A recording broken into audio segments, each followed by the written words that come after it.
guide you through how to get my WhatsApp link, copy your WhatsApp link URL.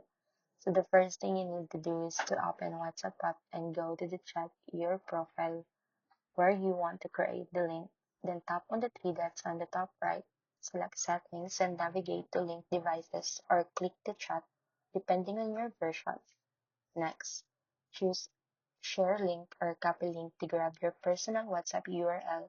Make sure to test the link by pasting it to the browser or sending it to the friend to confirm it. Open your chats correctly.